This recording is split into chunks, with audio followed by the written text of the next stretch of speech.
নমস্কাৰ সিটি18 ষ্টুডিঅ'ত পৰস্মিতা ৰাজপথত সুৰাসক্ত আৰক্ষীৰ জোৱানৰ সন্ত্ৰাস শিৱসাগৰত সুৰামত আৰক্ষীৰ গাড়ীৰ খুন্দা যুৱকৰ মৃত্যু শিৱসাগৰৰ ২ নং মথাডাঙত মঙ্গলবাৰে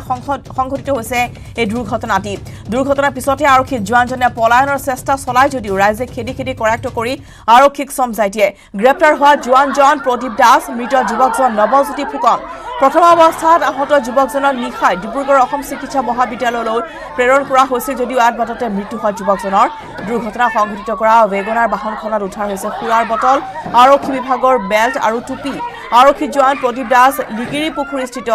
APBNত কৰ্মৰত আৰু এই দুৰ্ঘটনা সংঘটিত হোৱাৰ পিছত এনেদৰে স্থানীয় ৰাইজ উত্তেজিত হৈ পৰা পৰিলক্ষিত হৈছে এগৰাকী যুৱকৰ ইতিমধ্যে মৃত্যু হৈছে এই দুৰ্ঘটনাত আৰু য'ত আচলতে ৰাজপথত সুৰাসক্ত আৰক্ষী জোৱানে চলালে সন্ত্ৰাস শিৱসাগৰৰ এই ঘটনা শিৱসাগৰত সুৰামত আৰক্ষীৰ গাড়ীৰ খুন্দাত এগৰাকী যুৱকৰ মৃত্যু হোৱাৰ পিছতেই স্থানীয় ৰাইজ আৰু আত্মীয় স্বজন এনেদৰে ক্ষোভত ফাটি পৰা দেখিবলৈ পোৱা গৈছে শিৱসাগৰৰ ২ নং মথাডাঙত মঙ্গলবাৰে নিশা সংঘটিত হৈছিল এই ঘটনা আৰু দুৰ্ঘটনাৰ পিছতে আৰক্ষী জোৱানজনে পলায়নৰ চেষ্টা কৰিছিল যদিও ৰাইজে খেদি কৰাক্ত কৰি আৰক্ষীক সমজাই দিয়ে আৰু গ্ৰেপ্তাৰ হোৱা জোৱানজনৰ নাম হৈছে প্ৰদীপ দাস মুহতীয়া হৈ গৈছে ন আৰু সেইটো ৰং চাইডেও থকা নাছিলে নিজৰ ৰাস্তাত আছিলে তেওঁ যাতে কেতিয়াও জামিন হ'ব নোৱাৰে তেওঁ কাৰাদণ্ড দিয়ক নহ'লে জামিন অৰ্ডাৰ আনি দিয়ক কাৰণ ভাইটি আৰু কেতিয়াও ঘূৰি নাহে আমাৰ মাজলৈ বিস্কুট আনিবলৈ গৈছিলে দোকানলৈ বিস্কুট আনিবলৈ দোকানত সোমাব নাপালে চাইডত বাইক ৰখিছিলে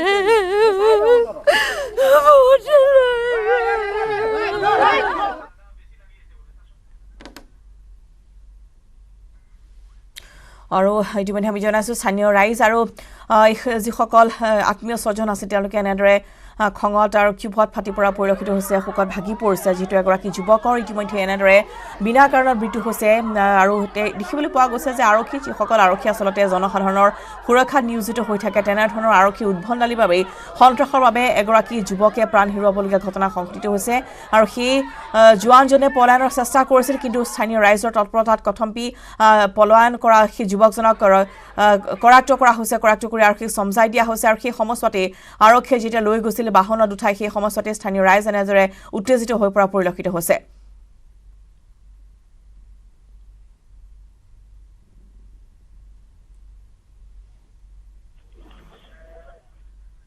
ফলেনৰ আছে শিৱসাগৰৰ প্ৰদীপ আমি আপোনাৰ পৰা জানিব বিচাৰিছোঁ যিটো এক দুৰ্ঘটনা য'ত এগৰাকী যুৱকে প্ৰাণ হেৰুৱাবলগীয়া ঘটনা সংঘটিত হৈছে ক'ত আৰু কেনেদৰে সমগ্ৰ ঘটনা সংঘটিত হ'ল য'ত এগৰাকী সুৰামত আৰক্ষী জোৱান জড়িত হৈ আছিল হয় ৰশ্মিতা এইটো আচলতে যোৱা নিশাৰ ঘটনা আছিলে যোৱা নিশা প্ৰায় 9:30 মান বজাত এইটো 2 নং মথাডাঙত এই নৱজ্যোতি ফুকন নামৰ যুৱকজনে এখন বাইক লৈ এখন দোকানলৈ গৈছিলে আৰু দোকানখনৰ সন্মুখত বাইকখন ৰখাই দোকানখনত প্ৰৱেশ কৰি লওঁতেই আন বিপৰীত দিশৰ পৰা অহা আৰু যিখন ৱেগনাৰ আছিলে ৱেগনাৰখনে প্ৰচণ্ড জোৰত খুন্দা মাৰে আৰু খুন্দা মৰাৰ ফলত তেওঁ গুৰুতৰভাৱে আহত হয় আঘাতপ্ৰাপ্ত হয় তাৰ পিছতে তেওঁক অসম চিকিৎসা মহাবিদ্যালয় পোনে নিবলৈ পৰামৰ্শ আগবঢ়াই ওচৰৰ যিখন চিকিৎসালয় আছে প্ৰগতি নাৰ্ছিং হোম তাৰ পিছতে অসম চিকিৎসা মহাবিদ্যালয় নিয়াৰ পথতে সেই যুৱকজনৰ মৃত্যু হয় তেওঁ উপযুক্ত চিকিৎসা লাভ কৰাৰ পূৰ্বে তেওঁৰ মৃত্যু হয় আৰু কিন্তু অতি লক্ষণীয় যে যিজন ব্যক্তিয়ে খুন্দা মাৰিছিলে তেওঁ প্ৰথমে পলাই যাবলৈ চেষ্টা কৰিছিলে তাৰপিছত তাৰ যিসকল স্থানীয় লোক আছিলে সেই স্থানীয় লোকসকলে তেওঁক কৰায়ত্ব কৰাৰ পিছত তেওঁ গাড়ীখন চেক কৰোঁতে ধৰা পৰে যে তেওঁৰ তাত সুৰাৰ বটল উদ্ধাৰ হয় তাৰপিছতে আৰক্ষীৰ তাত বেল্ট টুপি আদি উদ্ধাৰ হয় তাৰ পৰা সন্দেহ হয় যে তেওঁ আৰক্ষীৰ জোৱান হ'ব পাৰে বুলি সন্দেহ হয় আৰু প্ৰথমে তেওঁ সোধা পোছা কৰাত তেওঁ ভুল নাম এটা কৈছিলে তেওঁ ফাঁকি দিবলৈ চেষ্টা কৰিছিলে তাৰ পিছত যেতিয়া সম্পূৰ্ণ তেওঁৰ ৰাইজে কৰায়ত্ব কৰি তেওঁৰ যি টুপি আছিলে আৰক্ষীৰ বেল্ট আছিলে সেইবিলাক উদ্ধাৰ হোৱাৰ পিছত তেওঁ নিজৰ প্ৰকৃত পৰিচয় দাঙি ধৰে আৰু তাৰ পিছত তেওঁক আৰক্ষীক সমজাই দিয়া হয় ৰশ্মিতা আৰু তাৰ পিছত আজি যিহেতু তাত মৰণোত্তৰ পৰীক্ষা অসম চিকিৎসা মহাবিদ্যালয়তে সম্পূৰ্ণ কৰে তাৰ পৰা ঘূৰাই আনি আজি পুনৰ যিহেতু আৰু এটা গোচৰ ৰুজু হৈছিলে শিৱসাগৰ সদৰ থানাত 1331 নং গোচৰৰ ভিত্তিত ভাৰতীয় দণ্ডবিধি আইনৰ 279/304 অধীনত তেওঁক আৰক্ষী জোৱানজনক গ্ৰেপ্তাৰ কৰে কিন্তু ৰাইজৰ যেতিয়া মানে যি মৃতদেহটো শিৱসাগৰ পোৱাহি তেতিয়াই স্থানীয় ৰাইজসকল উত্তেজিত হৈ পৰে আৰু শিৱসাগৰ সদৰ থানা ঘেৰাও কৰি এই আৰক্ষী জোৱানজনে যাতে তেওঁ কঠোৰ শাস্তি প্ৰদান কৰে আৰু সহজে যাতে জামিন লাভ নকৰে তাৰ বাবে দাবী উত্থাপন কৰি শিৱসাগৰ সদৰ থানাৰ চৌহদ উত্তাল কৰি তোলে ৰশ্মিতা হয় নিশ্চয়কৈ আচলতে সুৰামত APBNৰ কৰ্মৰত এই জোৱানজন যিগৰাকী জোৱানে ইতিমধ্যে আচলতে এগৰাকী যুৱকৰ প্ৰাণ ল'লে আমি আপোনাৰ পৰা জানিব বিচাৰিম মৃত যুৱকজন যিগৰাকী নৱজ্যোতি ফুকন তেওঁৰ কি কৰিছিল বা তেওঁৰ পৰিয়ালত কোন কোন আছে যিহেতু এগৰাকী হয় নৱজ্যোতি ফুকনৰ ঘৰ হৈছে 2 নং মথাডাঙত আৰু যিজনে খুন্দা মাৰিছিলে আৰক্ষী জোৱানজনৰ ঘৰ হৈছিলে আখৈফুটিয়াত এতিয়া আৰু যিজনৰ যুৱকৰ মৃত্যু হৈছে প্ৰায় 20 বছৰ বয়স হ'ব তেওঁ ঘৰত পিতৃ মাতৃ আছে বৌয়েক আছে ককায়েক আছে আৰু দুগৰাকী বায়েক আছিলে তেওঁলোকক বিয়া দিছে ইতিমধ্যে আৰু যিহেতু তেওঁৰ উঠি অহা এজন সুঠাম যুৱক তেওঁ অকালতে যিহেতু প্ৰাণ হেৰুৱাইছে আৰু এগৰাকী সুৰামত্ত চালকৰ ভুলৰ বাবে আজি সমগ্ৰ তাৰ স্থানীয় লোকসকল পৰিয়ালৰ লগতে স্থানীয় লোকসকলো তেওঁলোক যথেষ্ট শোকাকুল হৈ পৰিছে যিহেতু তেওঁ যুৱকজন তাত স্থানীয় যথেষ্ট অমায়িক আছিলে আৰু সকলোৱে ভাল পাইছিলে স্থানীয় লোকসকলে আৰু তেনে এগৰাকী যুৱক আজি এটা সুৰামত্ত হৈ গাড়ী চলোৱাৰ বাবেই খালি এই যি প্ৰাণ হেৰুৱালে তাৰ বাবে সমগ্ৰ পৰিয়ালতে এক শোকৰ ছাঁ পৰিছে আৰু আজি স্থানীয় লোকসকল উত্তেজিত হৈ পৰা পৰিলক্ষিত হয় ৰশ্মিতা হয় নিশ্চয়কৈ ধন্যবাদ জনাইছোঁ প্ৰদীপ গগৈ আৰু সুৰামত APBNৰ কৰ্মৰত যিগৰাকী যুৱক আৰক্ষী জোৱান প্ৰদীপ দাস তেওঁৰ উচিত শাস্তি বিচাৰিছে যাতে আইনী সুৰুঙাৰে পলাই যাব নোৱাৰে তাৰ বাবে স্থানীয় ৰাইজ যথেষ্ট উত্তেজিত হৈ পৰা পৰিলক্ষিত হৈছে আৰু ইতিমধ্যে প্ৰদীপ গগৈ জনাইছে যে মৃত যিজন যুৱক আছিল নৱজ্যোতি ফুকন তেওঁ আনুমানিক বয়স হ'ব 20 বছৰ আৰু ইতিমধ্যে তেওঁ বজাৰলৈ আহিছিল এখন দোকানলৈ আহি তেওঁ বাইকখন ৰখাৰ সময়ছোৱাতেই বিপৰীত দিশৰ পৰা অহা যিগৰাকী জোৱানে চলাই আহিছিল তেওঁ গাড়ীখন ইতিমধ্যে দুৰ্ঘটনাত পতিত হয় আৰু দেখিবলৈ পোৱা গৈছে যে চিকিৎসালয়লৈ নিয়াৰ সময়ছোৱাতে আদবাদতে মৃত্যু হয় নৱজ্যোতি ফুকনৰ আৰু তাৰ পিছতে স্থানীয় ৰাইজ যথেষ্ট উত্তেজিত হৈ পৰা পৰিলক্ষিত হৈছে যাতে উচিত শাস্তি বিহা হওক এই জোৱানজনৰ তাৰ বাবে তেওঁলোকে দাবী জনাইছে আৰক্ষী জোৱান প্ৰদীপ দাস লিগিৰি পুখুৰীস্থিত APBNত কৰ্মৰত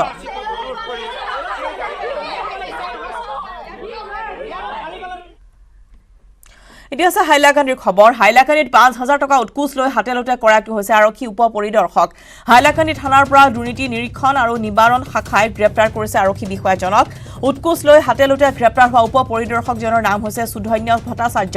হাইলাকান্দি থানাত নিয়োজিত হৈ আছিল উপ পৰিদৰ্শকজন ভূমি সংক্ৰান্তীয় গোচৰ নিষ্পত্তিৰ বাবে লৈছিল 5,000 টকা উৎকোচ আৰু উৎকোচ লোৱাৰ সময়ছোৱাতেই হাতেলতে ধৰা পেলাইছে দুৰ্নীতি নিৰীক্ষণ আৰু নিবাৰণ শাখাই পুনৰ জনাও হাইলাকান্দিত 5,000 টকা উৎকোচ লৈ হাতেলতে কৰাটো হৈছে আৰক্ষী উপ পৰিদৰ্শক হাইলাকান্দি থানাৰ পৰা দুৰ্নীতি নিবাৰক আৰু নিয়ন্ত্ৰণ শাখাই ইতিমধ্যে গ্ৰেপ্তাৰ কৰিছে আৰক্ষী বিষয়াজনক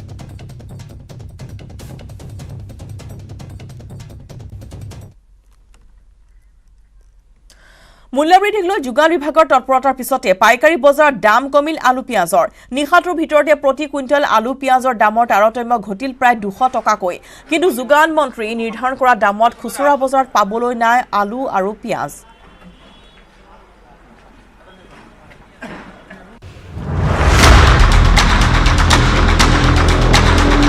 হ্ৰাস পাইছে আলু পিঁয়াজৰ মূল্য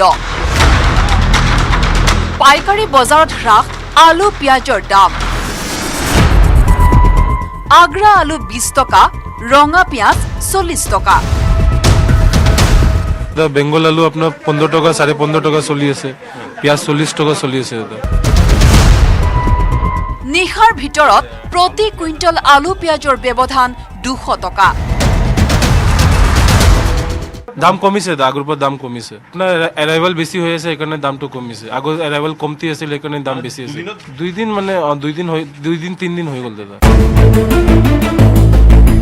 কামৰূপ মহানগৰ জিলা প্ৰশাসনে স্কোৱাড দল গঠনৰ নিৰ্দেশ জাৰিৰ পিছতে ফাঁচী বজাৰত ব্যাপক তাৰতম্য ঘটিল আলু পিঁয়াজৰ দামৰ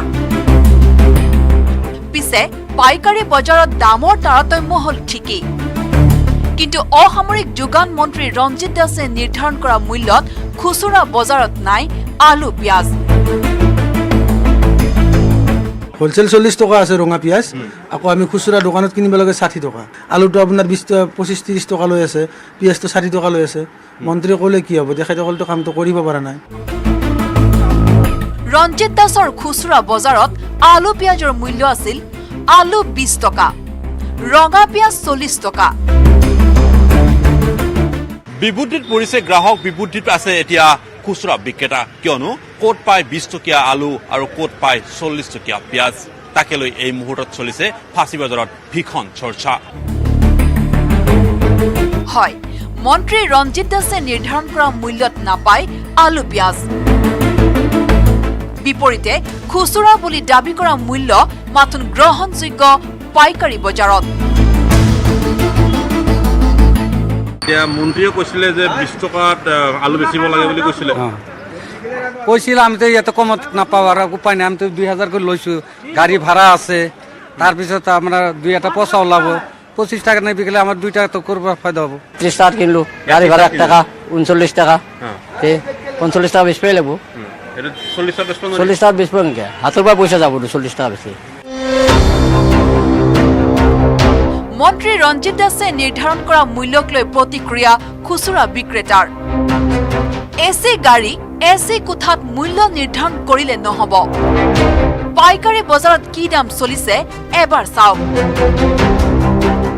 শুকান মাল মন্ত্ৰী কৰিব কেঁচা মাল মন্ত্ৰী কৈ লাভ নাই এগলা কেঁচা মাল এটা চাউল দালি চেনি চাবাত ৰংগুৰা এগলাখন ধৰিব পাৰে মন্ত্ৰী কেঁচা মালত কোনো মন্ত্ৰী ধৰিব নোৱাৰে এগলা মন্ত্ৰী কি পাত্তা হ'ব এগলা নাপায় প্ৰশ্ন হৈছে ৰঞ্জিত দাসে নিৰ্ধাৰণ কৰা খুচুৰা মূল্যত কেতিয়া সামগ্ৰী ক্ৰয়ৰ সুযোগ পাব সৰ্বসাধাৰণ গ্ৰাহকে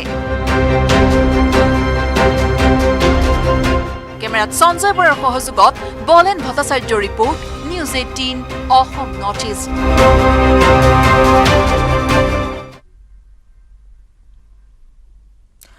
আৰু সেয়া আছিল বলেনৰ এক প্ৰতিবেদন য'ত ইতিমধ্যে বজাৰৰ যিখন বাস্তৱ ছবি সেয়া আমি দেখিবলৈ পোৱা গৈছে য'ত ইতিমধ্যে ৰঞ্জিত দাসে যিখন আচলতে স্কোৱাড দল গঠন কৰি দিছিল তাৰপিছত আলুৰ দাম ধাৰ্য কৰা হৈছিল প্ৰতি কিলো 20 টকা ৰঙা পিয়াজত 40 টকা কিন্তু বজাৰত খুচুৰা বজাৰত সেয়া আচলতে গ্ৰাহকে এতিয়ালৈকে কিনিবলৈ সক্ষম হোৱা নাই যিহেতু পাইকাৰী যি বজাৰ আছে পাইকাৰী বজাৰত কিন্তু ইয়াৰ তাৰতম্য 200 টকা ঘটা পৰিলক্ষিত হৈছে কামৰূপ মহানগৰ জিলা প্ৰশাসনে স্কোৱাড দল গঠন কৰাৰ পিছতে এতিয়া ফাঁচী বজাৰৰ যিখন বজাৰ আছিল তাই পাইকাৰী বজাৰ দামৰ তাৰতম্য ঘটিছে কিন্তু খুচুৰা বজাৰত যাৰ তাৰতম্য ঘটা নাই দামৰ যাৰ ফলত গ্ৰাহক এতিয়া বিপাঙত পৰিছে যেটো স্কোৱাড দল গঠন কৰি দিয়া হৈছে বিভিন্ন তদন্ত কমিটিৰ কথা কোৱা হৈছিল যিখন তেওঁলোকে সংবাদমেলৰ জৰিয়তে সাধাৰণ ৰাইজলৈ সেই বতৰা পঠিয়াইছিল যে অতি শীঘ্ৰেই আলু পিয়াজৰ বা অত্যাৱশ্যকীয় যিসমূহ শাক পাচলি আছে সেইসমূহৰ দাম কমিব কিন্তু এতিয়া দেখিবলৈ পোৱা গৈছে যে স্কোৱাড দল গঠন কৰি দিয়া পিছতো পাইকাৰী বজাৰত দামৰ তাৰতম্য ঘটিছে 200 টকাকৈ কিন্তু খুচুৰা বজাৰত আলু 20 টকা বা ৰঙা পিয়াজ 40 টকাত এতিয়ালৈকে কিন্তু গ্ৰাহকে কিনিব পৰা নাই প্ৰতিখন বজাৰতে আলু পিয়াজৰ মূল্য এতিয়া আচলতে ৰামটাঙুন খুধাইছে সৰ্বসাধাৰণ জনতা কিছুদিন পূৰ্বে ইন্ধনৰ মূল্য বৃদ্ধিয়ে জনতাৰ মাজলৈ লৈ আহিছিল সেই দুখবৰ কিন্তু এতিয়া ইন্ধনৰ দাম হ্ৰাস পাইছে যদিও মিঠাতেলৰ দাম ডিচেম্বৰৰ ভিতৰতে নিয়ন্ত্ৰণলৈ আহিব বুলি আশা কৰা হৈছে গতিকে এতিয়া আলু পিয়াজৰ যি অত্যাৱশ্যকীয় দামসমূহ দেখিবলৈ পোৱা গৈছে প্ৰতিখন বজাৰতে পিয়াজৰ মূল্য 50 পৰা 60 টকা পৰ্যন্ত হৈছিল গৈ আৰু এটা কথা কোৱা হৈছিল যে খুচুৰা ব্যৱসায়ীসকলে জাননী তেওঁলোকে দোকানৰ সন্মুখত দিব লাগিব ব্যৱসায়িক প্ৰতিষ্ঠানসমূহৰ সন্মুখত তেওঁলোকে আৰিব লাগিব প্ৰতিখন বজাৰত আৰু দামসমূহ নিয়ন্ত্ৰণ কৰা হ'ব এনে ধৰণৰ কোৱা কথা আচলতে সেয়া এচি ৰুমত বহি তেওঁলোকে নিৰ্ধাৰণ কৰিছিল দাম কিন্তু খুচুৰা বজাৰত আচলতে কি চলিছে সেয়া তেওঁলোকে নিজে আহি প্ৰত্যক্ষ কৰক যে এতিয়াও কিন্তু সৰ্বসাধাৰণ জনতাই অত্যাধিক মূল্যত আলু পিয়াজ কিনি থাকিবলগীয়া হৈছে তেওঁলোকে 20 টকা আলু আৰু 40 টকা পিয়াজ বিচাৰি এতিয়া হাহাকাৰ এক অৱস্থাৰ সৃষ্টি হৈছে বজাৰসমূহত য'ত আচলতে যোগান বিভাগে নিৰ্ধাৰণ কৰি দিছে এটা মূল্য কিন্তু সেই মূল্যত এতিয়া বজাৰত আলু পিয়াজ পাবলৈ নাই সমান্তৰালভাৱে অত্যাৱশ্যকীয় যিসমূহ সামগ্ৰী সেইসমূহতো দেখিবলৈ পোৱা গৈছে যে প্ৰতিবিধ শাক পাচলিতে 40 পৰা 80 টকা পৰ্যন্ত বিলাহীৰ কেজি 80 টকা য'ত পিয়াজৰ মূল্য এতিয়া 50 পৰা 60 টকা এনে ধৰণৰ বিভিন্ন বজাৰত দামৰ তাৰতম্য দেখিবলৈ পোৱা গৈছে পাইকাৰী বজাৰত এতিয়া যদি খুচুৰা ব্যৱসায়ীসকলে তাৰ পৰা কিনি আনিছে 200 টকাৰ ব্যৱধানত কিন্তু খুচুৰা যিখন বজাৰ আছে য'ত আমি সাধাৰণ জনতাই গৈ কিনে গৈ প্ৰতি কিলো আলু বা প্ৰতি কিলো পিয়াজ তাত কিন্তু দামৰ তাৰতম্য এতিয়ালৈকে ঘটা নাই সেইখন আমি ছবি আপোনালোকক দেখুৱাইছো এতিয়াও কিন্তু জনসাধাৰণক সকাহ দিয়াৰ বাবে যিখন তদন্ত কমিটি বা স্কোৱাড দল গঠন কৰি দিয়া হৈছে সেই স্কোৱাড দলৰ প্ৰতিবেদন বা যি নিৰ্দেশনা সেয়াৰ নিৰ্দেশনাৰ পিছতে কিন্তু খুচুৰা বজাৰ মাজত ইয়াৰ তাৰতম্য দামৰ যি তাৰতম্য সেয়া এতিয়ালৈকে হোৱা পৰিলক্ষিত হোৱা নাই মূল্য বৃদ্ধিৰ পৰা এতিয়াও কিন্তু সৰ্বসাধাৰণ ৰাইজে সকাহ পোৱা নাই এতিয়াও সেই মূল্য বৃদ্ধি কমা নাই আলু পিয়াজৰ ক্ষেত্ৰত বা আন শাক পাচলিৰ ক্ষেত্ৰত আৰু ইতিমধ্যে কোৱা হৈছিল কালিৰ দিনটো যিখন সংবাদমেল তেওঁলোকে পাতিছিল তাত কোৱা হৈছিল যে ডিচেম্বৰৰ ভিতৰত সকলো উপলব্ধ হ'ব আৰু এতিয়াও বজাৰত আলু পিয়াজ যথেষ্ট পৰিমাণে আছে গতিকে বেছি দাম ভৰি জনসাধাৰণে কিনিব নালাগে এনেধৰণৰ কোৱা হৈছিল কিন্তু তাৰ পিছতো এতিয়া দেখিবলৈ পোৱা গৈছে যে আলু পিয়াজ এতিয়াও সৰ্বসাধাৰণ ৰাইজে চৰা দামতে কিনিবলগীয়া হৈছে বলেন আছে পোনপটীয়া সম্প্ৰচাৰত বলেন বাস্তৱ ছবিখন আপুনি দেখুৱাইছে এতিয়াও কিন্তু যোগান মন্ত্ৰীয়ে যিসমূহ তালিকা গঠন কৰি দিছে আলু পিয়াজৰ 20 টকা আলু 40 টকা পিয়াজ এতিয়া বজাৰত কিন্তু উপলব্ধ নহয়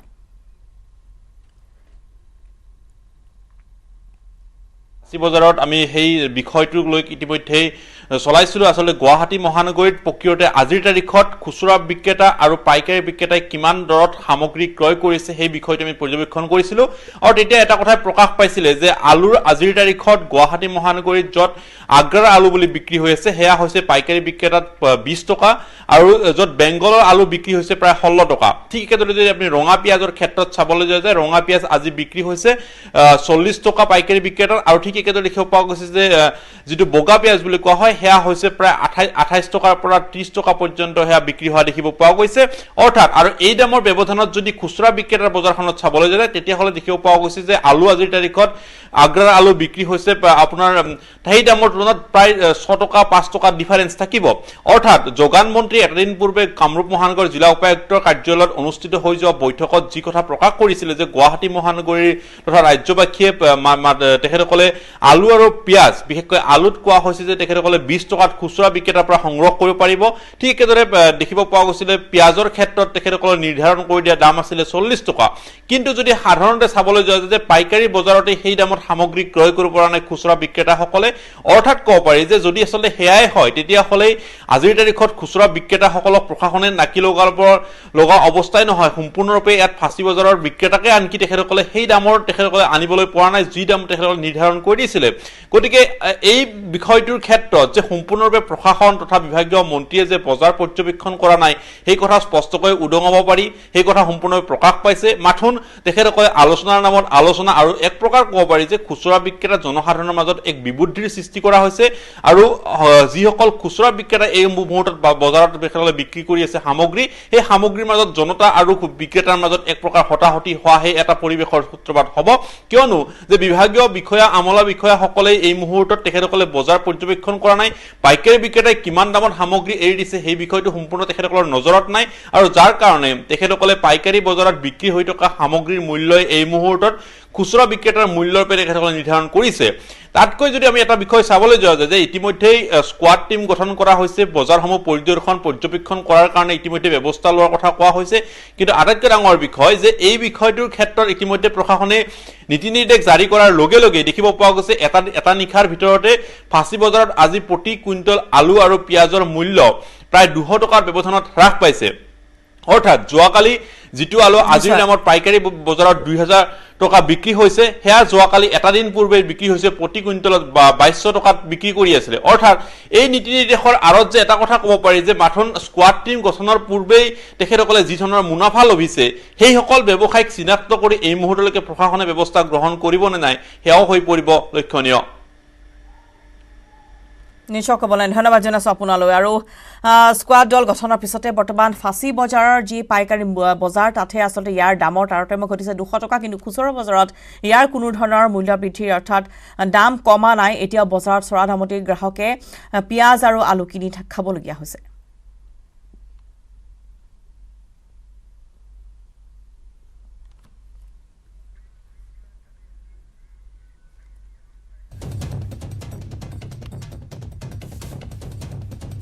আৰু মূল্যবৃদ্ধিৰ প্ৰসংগত বিৰোধী প্ৰত্যাহ্বান কেন্দ্ৰীয় মন্ত্ৰী ৰামেশ্বৰ তেলীৰ বিৰোধী দখলত থকা ৰাজ্যসমূহত ইন্ধনৰ মূল্য হ্ৰাস কৰিবলৈ আহ্বান তেলীৰ মূল্যবৃদ্ধিক লৈ বিৰোধীয়ে কৰি অহা সমালোচনাৰ প্ৰত্যুত্তৰত এই মন্তব্য কৰিছে কেন্দ্ৰীয় মন্ত্ৰীগৰাকীয়ে ৰাজস্থান মহাৰাষ্ট্ৰ পশ্চিমবংগ আদি বিৰোধী দখলত থকা ৰাজ্যসমূহত ৰাজ্য চৰকাৰ আৰোপ কৰা কৰ ৰেহাই দি মূল্য হ্ৰাস কৰিলেহে শাসকীয় চৰকাৰক মূল্যবৃদ্ধি হোৱা বুলি সমালোচনা কৰিবলৈ আহ্বান জনাইছে কেন্দ্ৰীয় পেট্ৰলিয়াম প্ৰাকৃতিক গেছ শ্ৰম আৰু নিয়োগ মন্ত্ৰী ৰামেশ্বৰ তেলীয়ে বিৰোধী দখলত থকা ৰাজ্যসমূহত এইদৰে মূল্যবৃদ্ধি হ্ৰাস কৰাৰ পিছতেই মূল্যবৃদ্ধিক লৈ সঘনাই বিৰোধীয়ে কৰা সমালোচনাৰ উত্তৰ দিব বুলি তেওঁ মন্তব্য আগবঢ়ায়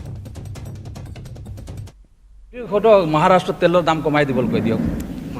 হয় আৰু ৰাজস্থানত কমাই দিব কওক বিৰোধীক কওক বেংগলত তেলৰ দাম কমাই দিয়ক কাৰণ ষ্টেট গভৰ্ণমেণ্টৰ যিটো টেক্স লাগি আছে টেক্সটো কমাই দিব মই কৈছোঁ তেওঁলোক প্ৰথম নিজৰ উত্তৰটো দি লওক তাৰপিছত কম আমি খবৰ দিম চিটিকনত সময় হৈছে এটি সৰু বিৰতিৰ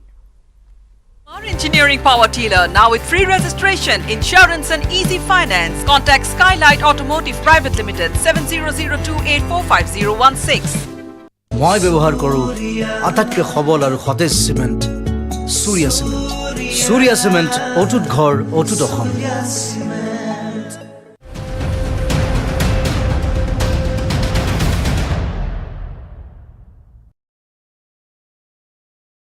কৰি আছোঁ আৰু কৰি থাকিম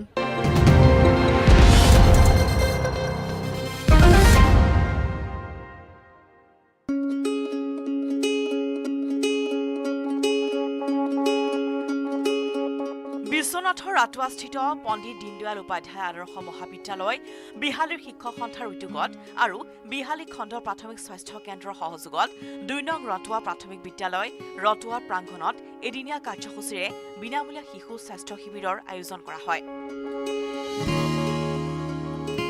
উক্ত শিবিৰত ১৪ বছৰৰ অনুৰ্ধৰ শিশুৰ বিনামূলীয়া স্বাস্থ্য পৰীক্ষা চিকিৎসা আৰু যাৱতীয় ঔষধ পাতি যোগানৰো ব্যৱস্থা কৰা হয় আমি পণ্ডিত দীনদয়াল উপাধ্যায় আদৰ্শ মহাবিদ্যালয় শিক্ষক সন্থা আৰু বিহালী PHCৰ সহযোগত এটি বিনামূলীয়া স্বাস্থ্য শিবিৰৰ আয়োজন কৰিছিলোঁ আৰু আমাৰ মূল উদ্দেশ্য হৈছিলে শিশুসকলক বিশেষকৈ 14 বছৰলৈকে শিশুসকলক বিনামূলীয়া চিকিৎসা আৰু ঔষধ বিতৰণ কৰা আৰু যদি কিবা বিশেষ ডাঙৰ কিবা বেমাৰ থাকে সেই বেমাৰৰ প্ৰতি প্ৰপাৰ কাউন্সিলিং আৰু এছিষ্টেঞ্চ আমাৰ ফালৰ পৰা আমি দিবলৈ চেষ্টা কৰিছোঁ গতিকে আমাৰ মূল লক্ষ্যটো হৈছে এই অঞ্চলৰ গোটেই এৰিয়াখিনি কভাৰ কৰি গোটেই শিশুসকলক যিটো স্বাস্থ্য যিখিনি প্ৰব্লেম আছে গোটেই প্ৰব্লেমখিনি আমি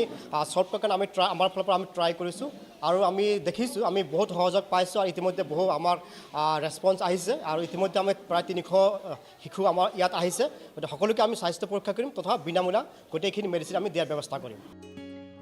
সমাজৰ দৰিদ্ৰ শিশুসকলেও যাতে এই শিবিৰৰ জৰিয়তে উন্নত চিকিৎসাৰ সুবিধা পাব পাৰে তাৰ বাবে বিহালী শিক্ষকসকলে এই পদক্ষেপ গ্ৰহণ কৰিছে আনহাতে কোভিড নীতি মানি চলিও অঞ্চলটোৰ যথেষ্ট সংখ্যক শিশুক লৈ শিবিৰলৈ অভিভাৱকসকলৰ সঁহাৰি দেখা যায় সকলোৱে একেমুখে বিহালী শিক্ষক সন্থাৰ এই প্ৰচেষ্টাৰ শলাগ লৈছে 4টা দিশৰ ওপৰত লক্ষ্য কৰি আমি কামখিনি আগবঢ়াব চাইছোঁ প্ৰথম কথা হ'ল যে ডিফেক্ট বাৰ্থ ডিফেক্ট কিবা আছে নেকি এইখিনি আমি ডিটেক্ট কৰিবলৈ চাইছোঁ লগতে ডিজিজ শিশুসকলে কি কি বেমাৰত ভুগি আছে এইখিনিৰ ওপৰত এটা চিকিৎসা কৰা হ'ব লগতে ডিফিচিয়েঞ্চি যে বেলেগ বেলেগ কিবা কাৰণে ডিফিচিয়েঞ্চি আছে নেকি সে নিউট্ৰিচনেল ডিফিচিয়েঞ্চি ভিটামিন ডিফিচিয়েঞ্চি আয়োডিন ডিফিচিয়েঞ্চি বা তেনেধৰণৰ যদি হৈছে বা আইৰণ ফলিক এচিড ডিফিচিয়েঞ্চি হৈছে এইখিনি আমি ডিটেক্ট কৰিম আৰু ডিটেক্ট কৰাৰ লগতে আমি সেইমতে চিকিৎসা আগবঢ়াই ঠিক তেনেধৰণে আমি এইখিনি RBSK টিমটোৱে আমাৰ গোটেই বিহালী খণ্ড প্ৰাথমিক স্বাস্থ্যকেন্দ্ৰতে যিকেইখন আমাৰ স্কুল আছে বা হাইস্কুলবোৰত সেইখিনি আমি চলাই গৈছোঁ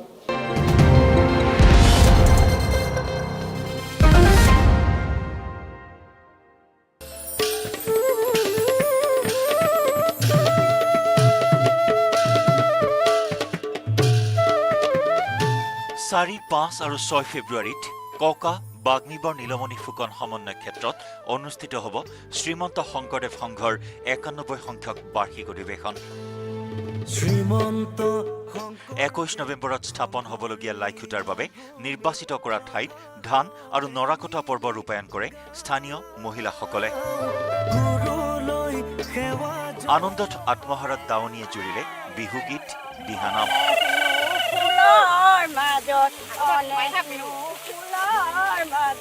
হয় ককা বাগ্মীবৰ নীলমণি ফুকন সমন্বয় ক্ষেত্ৰত 2022 চনৰ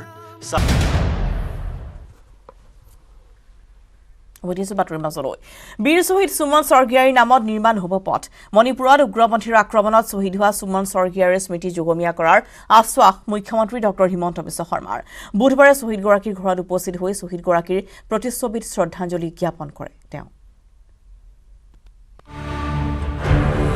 শ্বহীদ সুমন স্বৰ্গীয়াৰীৰ বাসগৃহত মুখ্যমন্ত্ৰী আজি মই এইগৰাকী বীৰ শ্বহীদৰ বাসভৱনলৈ আহি সিদিনাখন সন্ত্ৰাসবাদীৰ হাতত নিহত হোৱা বীৰ শ্বহীদ কৰ্ণেল বিপ্লৱ ত্ৰিপাঠী, সুমন স্বৰ্গীয়াৰীকে আদি কৰি আটাইকেইজন পবিত্ৰ আত্মালৈ মোৰ শ্ৰদ্ধাঞ্জলি জ্ঞাপন কৰিছোঁ। মুখ্যমন্ত্ৰী হিমন্ত বিশ্ব শৰ্মাৰ লগত মুখ্যমন্ত্ৰীৰ ৰাজনৈতিক সচিব জয়ন্ত মল্ল বৰুৱা, মন্ত্ৰী ইউ জি ব্ৰহ্ম, বৰমাৰ বিধায়ক ভূপেন বড়ো।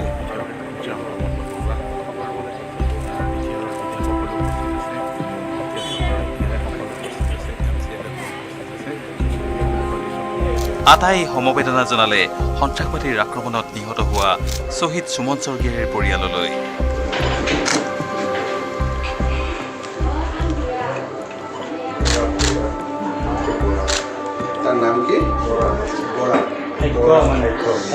মুখ্যমন্ত্ৰীয়ে শ্বহীদ সুমন স্বৰ্গীয়াৰীৰ পত্নীৰ হাতত তুলি দিলে ৰাজ্য চৰকাৰে আগবঢ়োৱা অৰ্থ সাহায্য।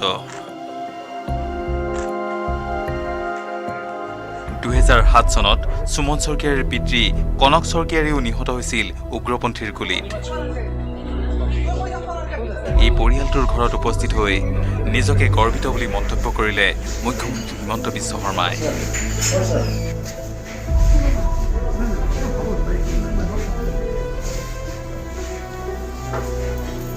আমি সকলোৱে জানো যে সুমন স্বৰ্গীয়াৰীৰ পিতৃও এসময়ত সন্ত্ৰাসবাদীৰ গুলীতে নিহত হৈছিল। অসম চৰকাৰে এই শ্বহীদগৰাকীৰ প্ৰতি সন্মান জনাইছে। সেনাবাহিনী, অৰ্ধসামৰিক বাহিনীৰ জোৱান সন্ত্ৰাসবাদীৰ হাতত নিহত হ'লে ৰাজ্য চৰকাৰে কেইদিনমান আগতে কেবিনেটত সিদ্ধান্ত লৈছিল যে আমি 50 লাখ টকাৰ এটা আৰ্থিক সাহায্য আগবঢ়াম। আজি মই সেই সামান্য সাহায্যখিনিও তেখেতৰ পৰিবাৰৰ হাতত তুলি দিবলৈ পাই নিজকে ধন্য মানিছোঁ। মুখ্যমন্ত্ৰীয়ে দিলে পৰিয়ালটোক আন দিশতো সাহায্য আগবঢ়োৱাৰ আশ্বাস। ক'লে শ্বহীদ পত্নীক সংস্থাপন কৰাৰ ক্ষেত্ৰত BTRৰ মুৰব্বীৰে আলোচনা কৰাৰ কথা।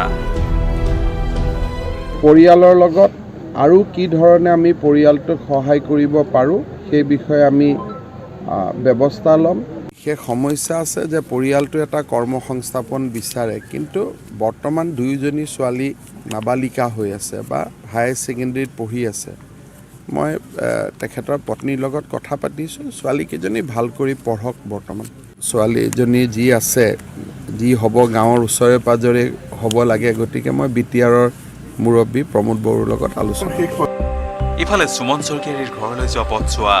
শ্বহীদ সুমন স্বৰ্গীয়াৰীৰ নামত নামাংকিত কৰাৰ লগতে সুমন স্বৰ্গীয়াৰীয়ে পঢ়ি অহা বিদ্যালয়খনত ষ্টেডিয়াম সজাৰ কথাও ঘোষণা কৰিলে মুখ্যমন্ত্ৰীয়ে।